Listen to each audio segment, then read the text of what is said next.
Hey,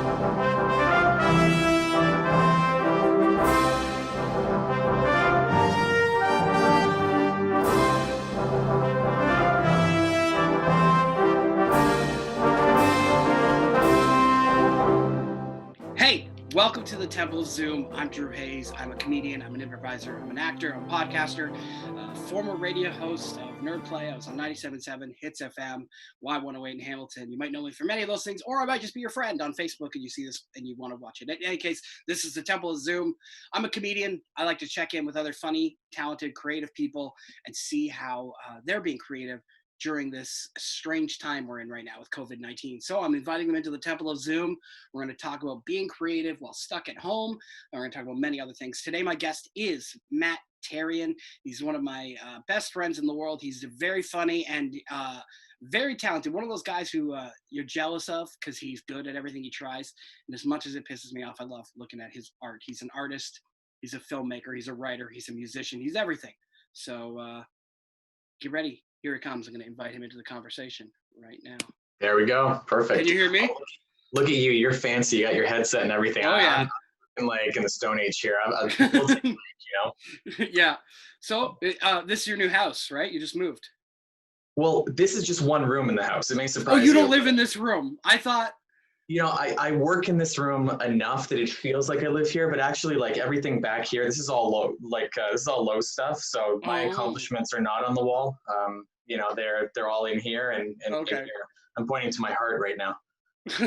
I thought that you moved your family of 3 into a small bachelor apartment with just one room. We thought about it, but we tried, originally we had an apartment that was a 2-bedroom, and I thought, you know, this was going so well, maybe we can downsize even more.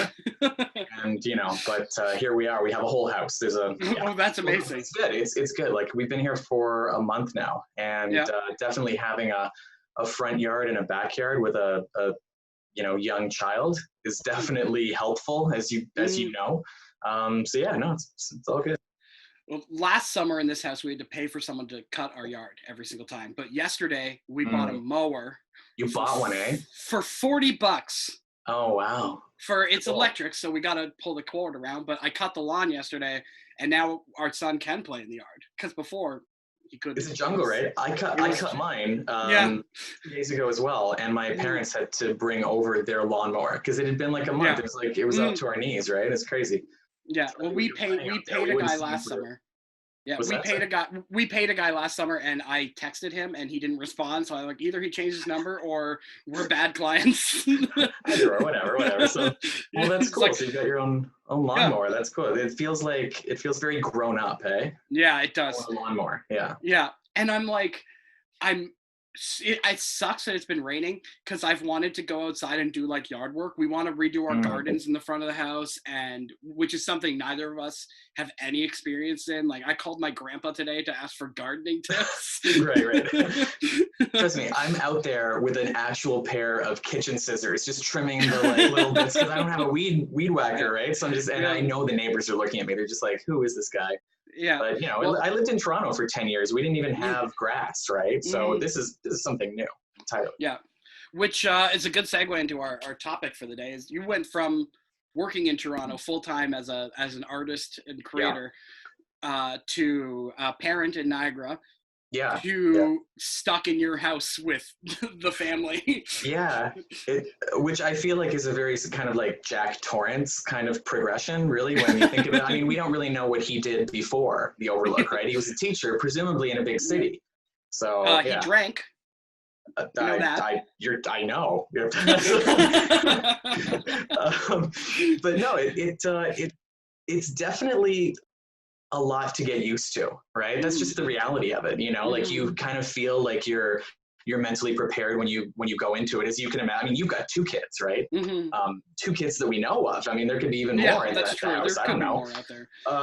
But yeah, I mean, like Charlie is a very kind of high maintenance, high energy kid, and so like, you know, before, you know, joining the family, I feel like I had like an idea of, you know, the time commitment and what it would be like. And it is very similar to that, but it goes a little bit beyond, right? Because like you can't predict when a kid is gonna go to bed, right? There could be, you're used to having, you know, an 8-hour workday, and now it's like 2 hours, and then you're like, wait a minute, it's now even less, right? So it's tough finding a balance. But you know, at the end of the day, I feel like in a weird way, it forces you to be more productive with the time you have, which, you know, is good, I suppose. my entire job can only be done after 9:30 p.m. because of kids. Because most everything I do requires recording. Like, I do video stuff, I do audio producing. I'm trying to get into like audiobooks right now. Right. And I can exclusively do that thing after my house is silent, which is only after 9:30 at night.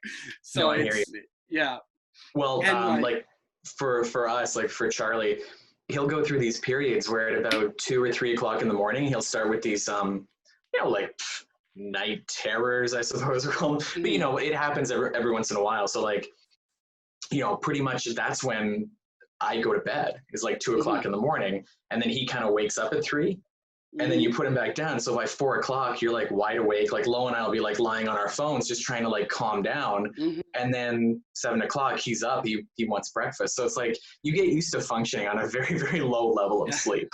I had the same thing for a while with Aurora, because luckily she sleeps pretty much through the night now. But at one point when they're small, right, they wake up at 1, they wake up at 4, and I normally go to bed at 1. So I was like stretching to stay awake because I knew she was going to start crying soon anyway.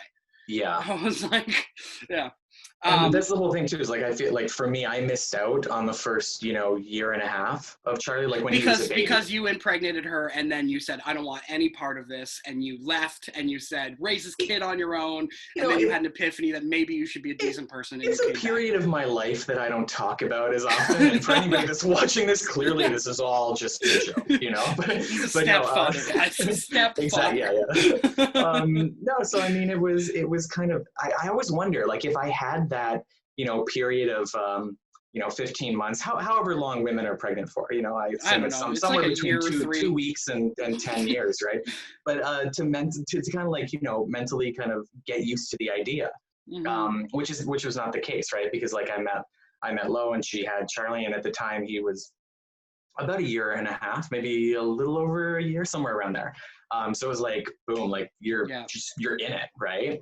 It's weird to think Charlie was the age like Aurora is now, basically, like, because Aurora's like 19 months. I can't believe that, because like basically watching her grow on Facebook in your house, I'm like, no, there's no way. She's like 3 months old now. Yeah, I know. You know, it's crazy. Time goes by so fast. Do you have an Android phone or an iPhone? An Android. Yeah, same with me. Now, Android does this thing where it will make photo collages. If you take a whole bunch of pictures of the same scene, it'll make like GIFs and stuff. It alerts me at 2 o'clock in the morning, and I watch it. I'm just like, tears like streaming down my face. Like, my phone made a video of Aurora growing up from like hospital till now, of every video I've ever taken of her. They made this like 3-minute video, put it to this like perfect soundtrack, and I'm just watching this and weeping. And Allie's like, "What are you doing?" I was like, "My phone made a video, and she's so big." But here's the terrifying part, and this is why every filmmaker should be afraid, because clearly the ability to move a person emotionally, our phones are capable of it. They're going to be making better filmmakers, you know, in our iPhones or whatever, within, you know, well, they already are, apparently. So. I haven't cried to a movie as much as I cried to that in the last 10 years. Exactly. Yeah. No, I hear you. Yeah. Oh man. But so yes.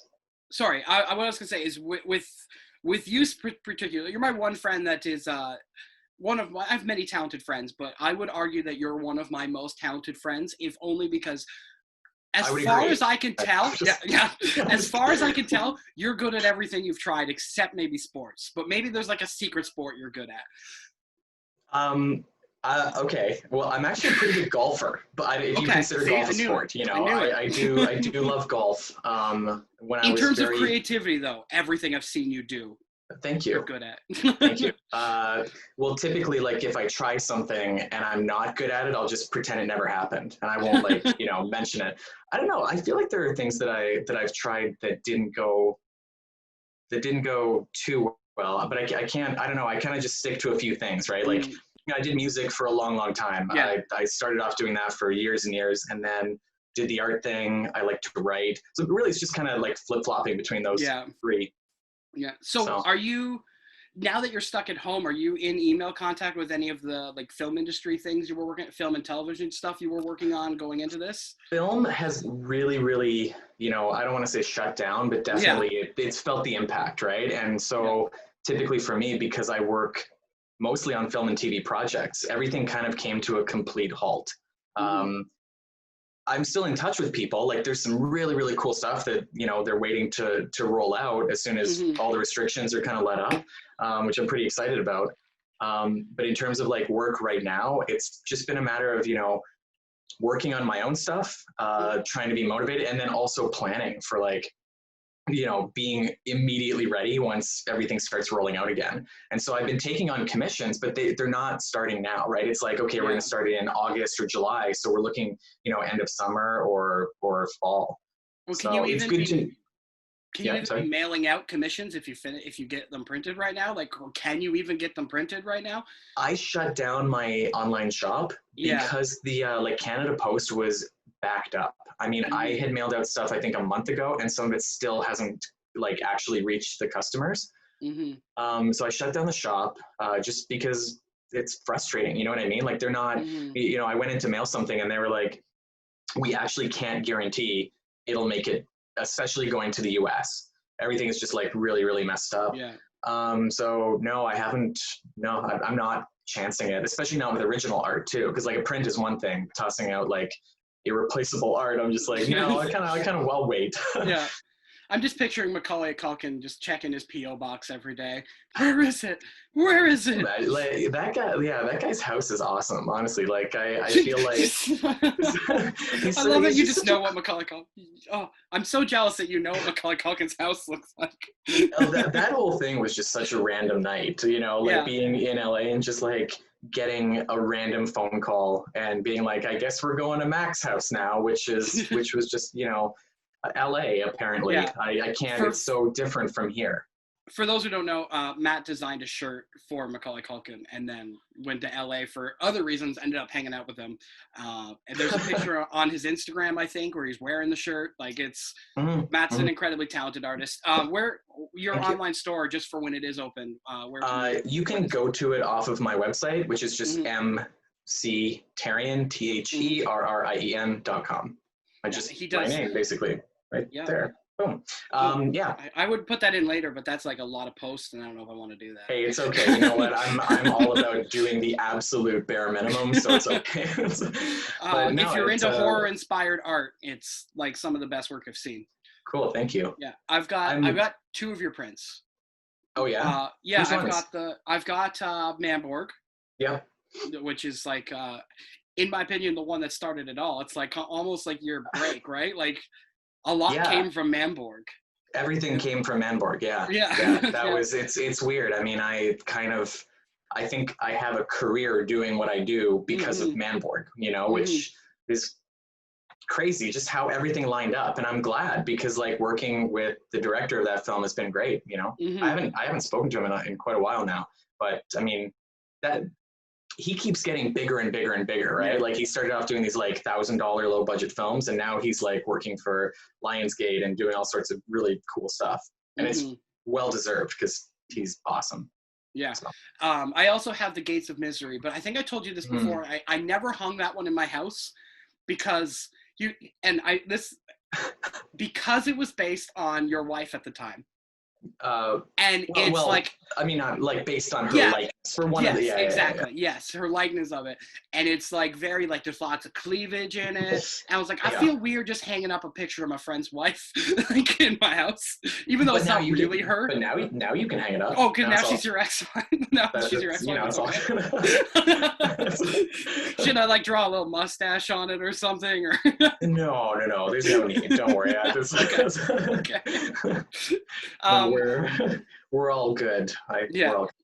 All right, but I never hung that one up just because I felt weird that it was looked like Alicia. You know what's funny though is she sent me a link. I'm just opening it up right now. I wish I could share it with you, but she found this completely random. I think it was like a found footage film festival or something, or some kind of like YouTube show. And it was these two guys unboxing just like random stuff that was sent to them by like viewers of their show. And one thing that they pulled out was a poster that I did. Oh. And they were like, "Oh, cool! It's by Matthew Therrien," and like it's actually captioned, and they spelled my last name like Darian, and so I screen capped it. I want to use it as like a Facebook cover photo or something. It's fantastic. I think that was the last I heard from her in like the last couple of years. So, you know, what picture was it? What do you remember? It was for like a killer cat movie called The Uninvited, which had screened at the Royal, and I think it was last year or something. But it was a cool poster to work on. But yeah. Is there? I'm trying to say, what can you say about Gates of Misery now? Is there anything you can say? Is there anything going on? Okay, is there stuff going on that you can't talk about? Here's what happened with Gates of Misery. Explain Gates the premise. Of Misery. Yeah, the premise start from was, the beginning. Okay, the premise was, I grew up, like I assume we all did. Mm-hmm. You grew up, correct? Mm-hmm. There you are. You've grown up. I did.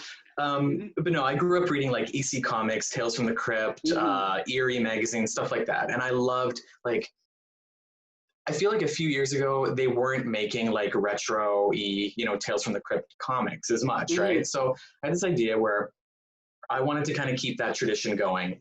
And to make it a little bit different, I wanted to work with filmmakers who had never written for a comic ever in their life, right? So basically, like, they would write a film script, a short film script, give it to me, and I would kind of illustrate it, essentially storyboard it, but in a more graphic format.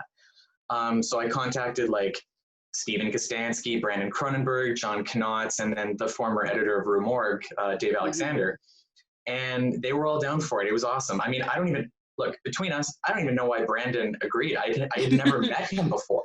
Like literally, I emailed him out of the blue. It was a cold email. I sent him a couple posters that I had drawn, and this is years ago. I didn't even have really a portfolio. Then. Dude, it was horrible.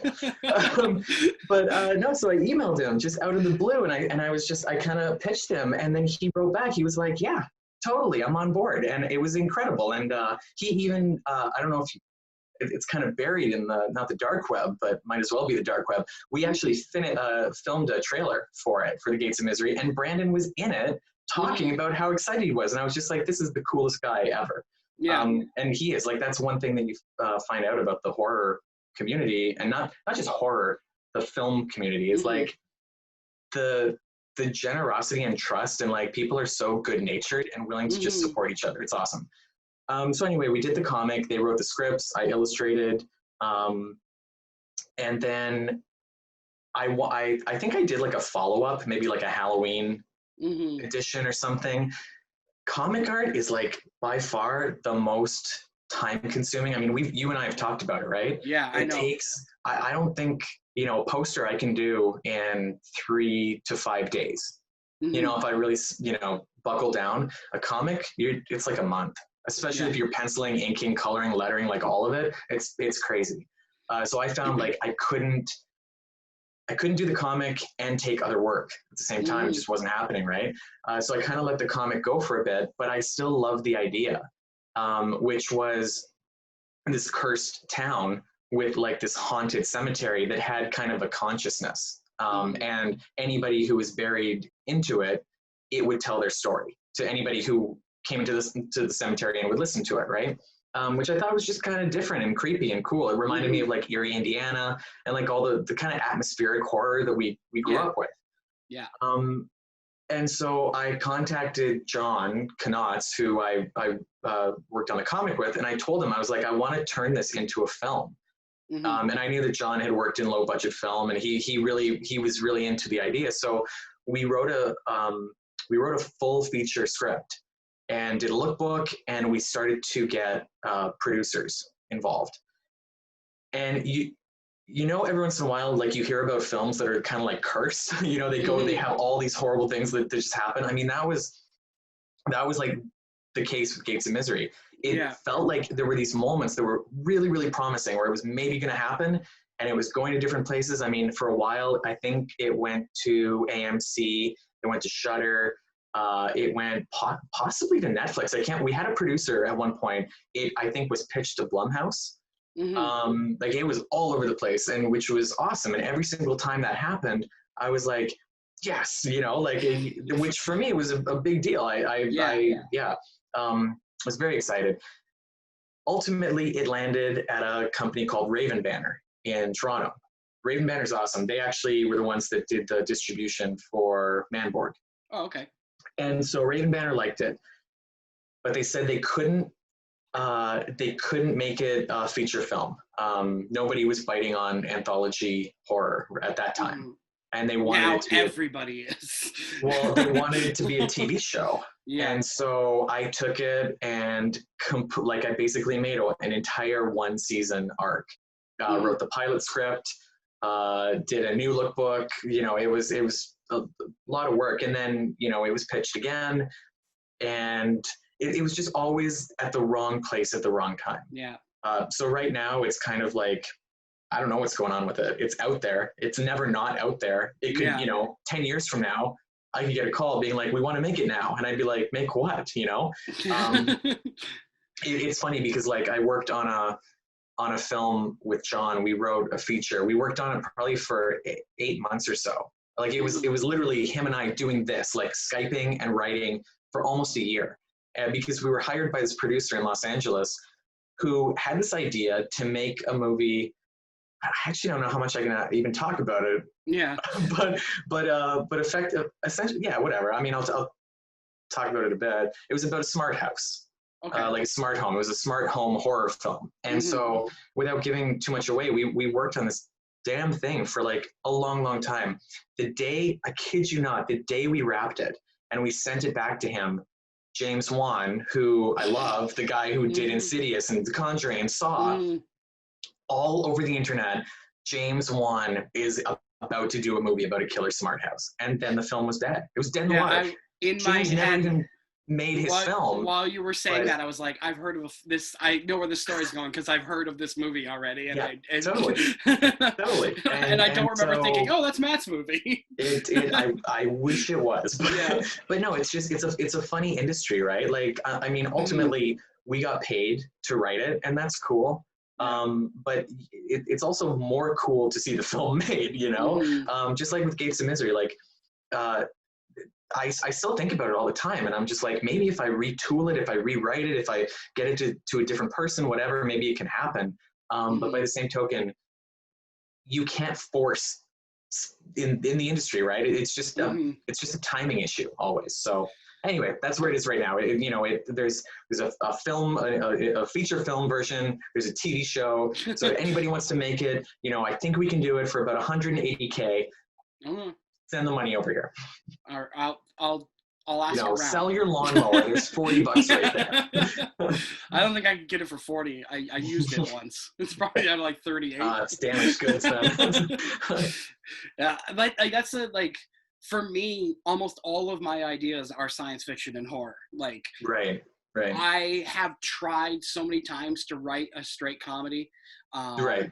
I had a filmmaker approach me once and asked me to write a feature of he's like, basically, I'm taking in films right now, but they have to be simple and easy and like small sets, low budget, few actors. So I wrote one, and then he ended up like dropping taking too many jobs and going, well, I'm not making features right now. So that's like the closest thing to like a small indie film I've ever written, and even that I need way more work on. But like I have all these ideas for things that I'm like, I couldn't possibly shoot this for free. Like this is not the kind of this is the hard thing is like, I think ultimately, and you and I we've been friends for a long time, right? We keep talking about this, and like for as much as I love playing piano, as much as I love art and writing, ultimately my dream in life, I'm turning 34 in 2 weeks. By the time I'm 40, I would like to make a feature film. I want to take all those things that I've done and combine them into filmmaking. That has been my love. But I didn't go to film school. I didn't go to art school. I went to music school really, and that's the one thing I'm not really doing right now. I just feel like possibly more important than school is combining your experience, right? Like actually getting out there, doing it, learning like practically.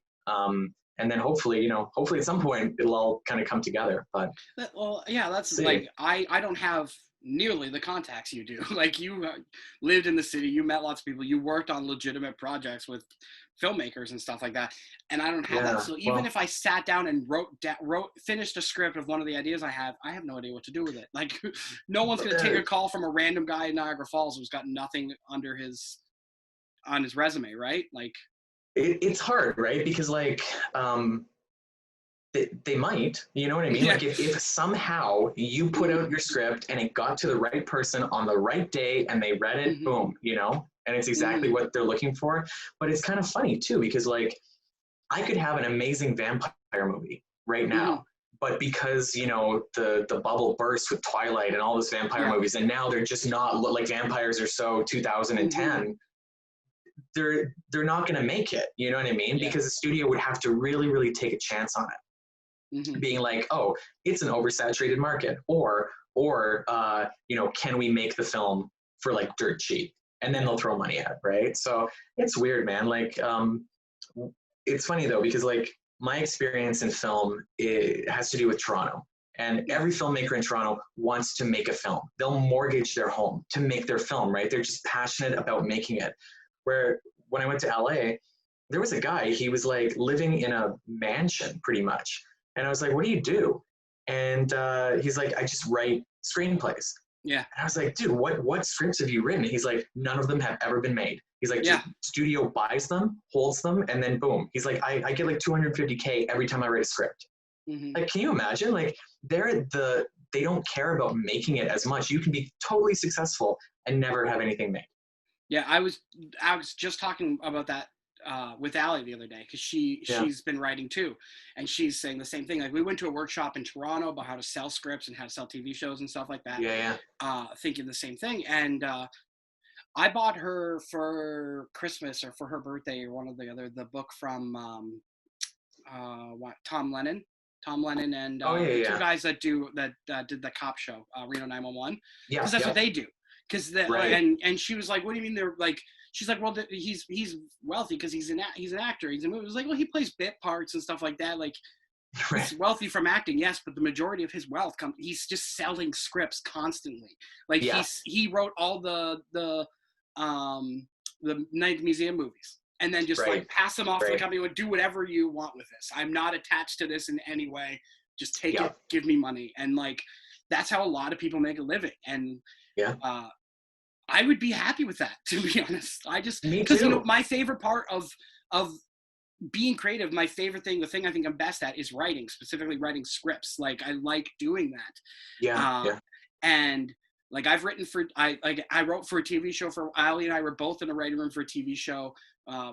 She was pregnant at the time when we were writing for them. And then again, that guy got another show picked up and dropped the one we were working on. And of course. I enjoy doing it. Like, it's funny because like I think one of the big things too that you see in Toronto and just in the industry in general is people attach themselves to a million things, right? They almost overextend themselves, which is a dangerous thing because you only have so much time, right? But you want to have at least one finger in a bunch of projects because you never know which one is going to get picked up, right? It's going to, be work for years. So it's crazy, man. It's such an unpredictable industry. And like when the lows are very low, but the highs are very high, right? It's just a matter of can you wait it out long enough? Yeah.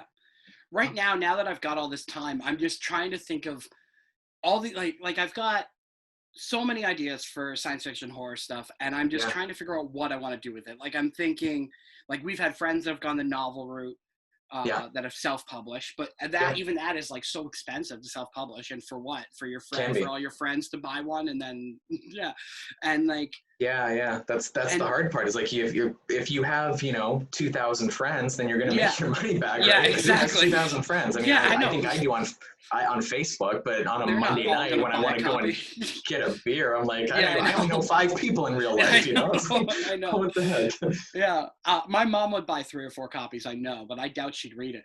3 or 4,000? Because if so, it's worth it. Maybe. She'd be helping me pay for the publishing. Exactly. exactly. She gets a free copy because she paid for the publishing.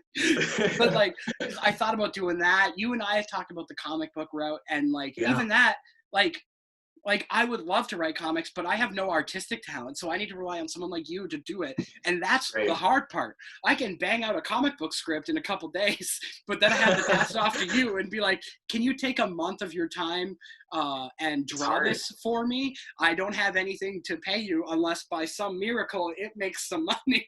Like, well, that's the whole thing, man. Like, you hear about comic book artists and, you know, they'll do a run on Batman or something for like 2 years. Like, that's their entire life for years, just drawing Batman. I mean, holy cow, you think about the average human lifespan, you know, that's a big chunk of your life doing one thing, one character, one whatever. It's what a journey. But no, comics, I love comics, man. If I could go back and do more comic art and if it you know, ideally paid, that would be a lot of fun. I have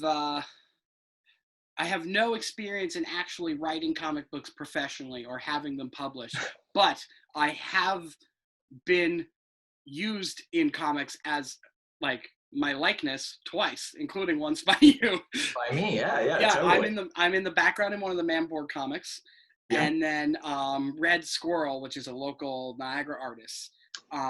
When we were doing Nerd Play, he had a whole scene in the comic take place at the radio station and drew the Nerd Play team. Oh, cool! In our because we had like superhero alter egos that we had designed on that show. I remember that. Those were cool. Yeah, those were cool. What was yours again? Actually, you know what? This will be. I have. So there's a giant right, or something. Yeah. I have it. It's like buried in my office right now, so I gotta move some stuff. But like here, let's see. That one's me. Oh, cool. Right. That was our old boss. That was Chris Biggs. Yeah. Paul, who owned Pulp Comics, and over there is Grant, who worked at the radio station with us.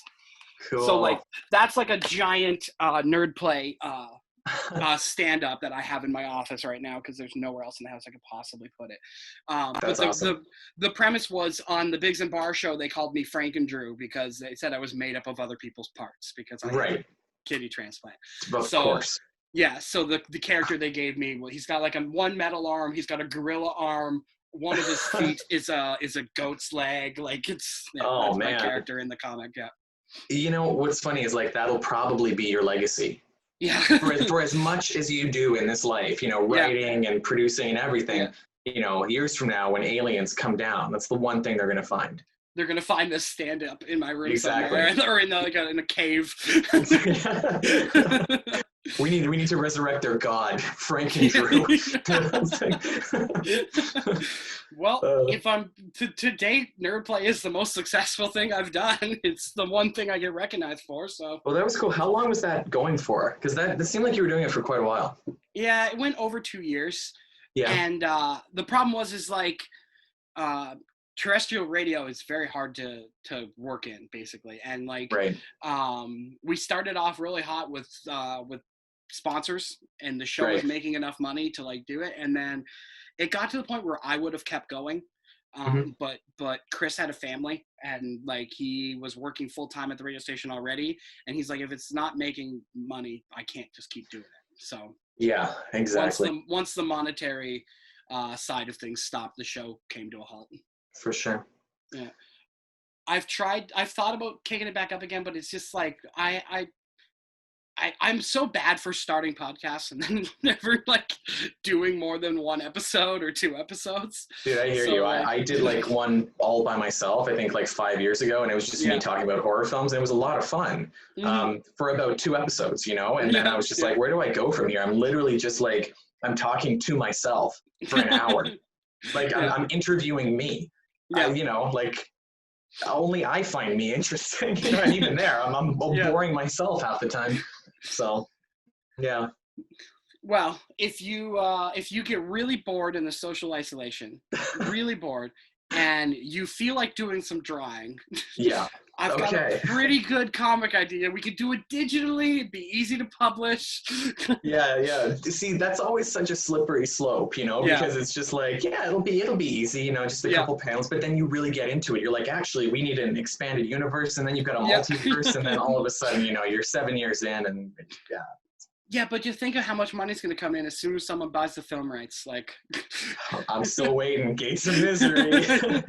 No, but man, I honestly think like I would be tempted to make Gates of Misery like myself. I feel like I know enough people. We have the script. We have local talent. You can get funding from.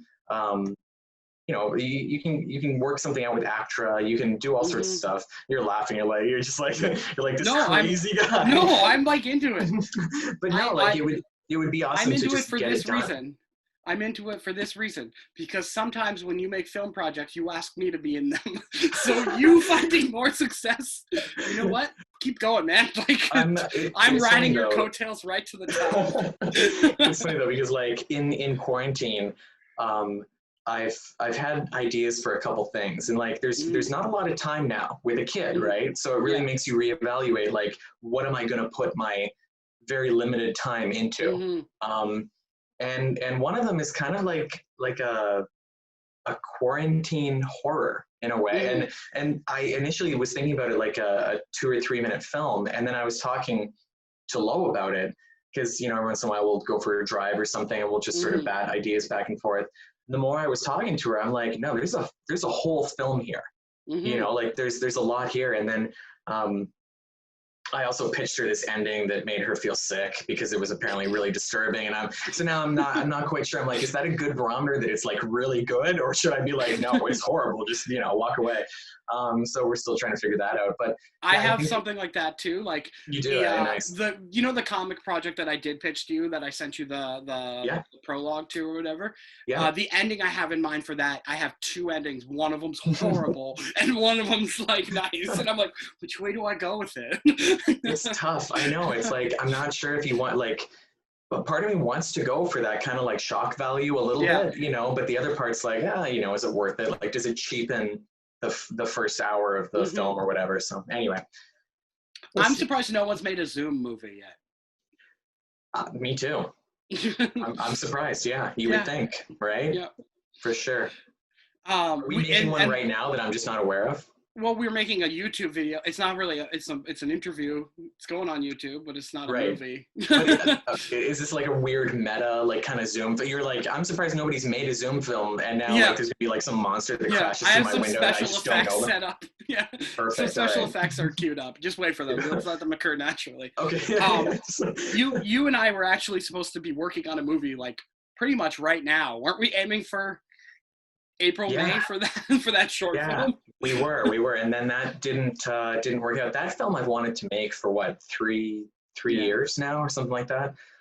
It's gonna be so weird. It's gonna be so much fun. I mean, it was originally like kind of this weird cathartic, film that I wanted to do after coming through a divorce. And I had, the idea for it, and it just kind of grew, and I never forgot it. And that kind of is like, I'm a Gemini, so I have like a million ideas every day. So if there's an idea that I remember for, 2 years, I'm just like, man, it must, it's probably better than that stupid idea that I had, 10 minutes ago. Forgot about, exactly. Yeah. So at some point, once quarantine is over, we should totally do it. It is really interesting, and I want to do it. Like, it sounds like just the right level of like creepy and gross, but also authentic and relatable. And what I liked about it too is like, there obviously is a storyline, there's a script, but there's a lot of room for you, because you were going to be the lead, right? There was room for you to basically like add to that character, make it your own, make it personal, make it kind of heartfelt, even though it's an ordinary character in extraordinary circumstances, right? Kind of like 2020, it's just a bunch of normal people dealing with craziness, but murder wasps or murder hornets and diseases. It's just what is even happening? I can't get over it, but That's crazy. What have you been working on at home most? Like when you get the spare time after 9:30 when kids are sleeping, and what's your go-to? What project? Yeah, good question. So I've been doing I did a whole bunch of portraits of Yeah, like Friday the 13th portraits and stuff because I'm trying to plan for when I reopen my store. Mm-hmm. So it's been like a lot of kind of like, I guess, more experimental art, which is cool because normally if I'm only doing client work, there's kind of a particular, aesthetic that people are looking for. So I never have a chance to build up that portfolio of art, which is stuff that I would like to do, right? So that's been cool. And the funny part is like, I do stuff in a style that I like and I put it out there, and now all of a sudden I've got people wanting that particular look. But if I didn't do it just for the hell of it, I'd never get hired to do that kind of work, right? Nobody out of the blue is being like, can you do a Francis Bacon type painting, right? I mean, I'd love to, so I do it, and then it kind of opens potential commissions, which is awesome. So and I think that's the big thing too, is like, you will get work even if you're putting out like projects you're passionate about, right? Like you're just doing it for no pay, whatever, put it out there. And then ultimately, like if enough people see it, it will ultimately give you jobs, which is good. So it's always finding that work-life balance, right? And when I say life, I mean your life outside of work where you're still kind of working and just doing the stuff that you love. So it's, that's good. Well, unless you do the stuff that you love for a living, and then by the time you're done doing it, you don't want to do it anymore. That's true. That is true. But I feel like if things if I start hating what I'm doing, I know it's time to mix it up or try something a little bit different. Because I never, like, especially with art, I don't want it to ever feel like, oh, I have to do this, because ultimately I don't think you do good work if you hate it, if you're fighting it every step of the way. So I don't know. Like I said, it's tough. Yeah, I at the beginning of quarantine for the first couple of weeks, I had a serious problem getting like motivated to do anything creative. Yeah. You know what I mean? Yeah. Like I was spending the whole day with the kids because Mac was home all day. I was doing his homeschooling with him. Right.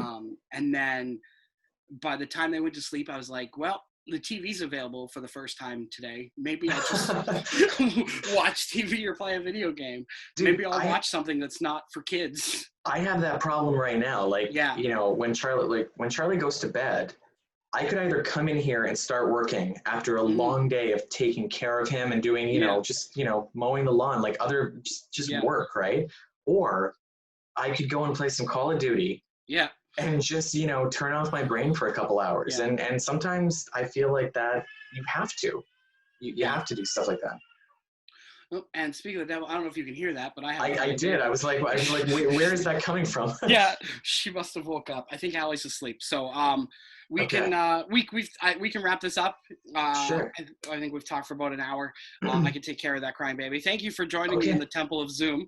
The Temple of Zoom, classic. Yeah. Yeah. So, thank you for inviting me. This was fun. Yeah, of course. Have fun with your art projects and your children, your child. Sure. I have a children. You have a child. You have a children. I have a child. Yeah, that's English. Professional English writers and speakers. Yeah. Well, I'm rethinking this comic thing that you want to write, actually. Maybe that's why I can't get any paid writing gigs. Maybe. Well, a good night you have, yes? Yes. Okay. Later. Thanks, Matt. See ya. See you, man.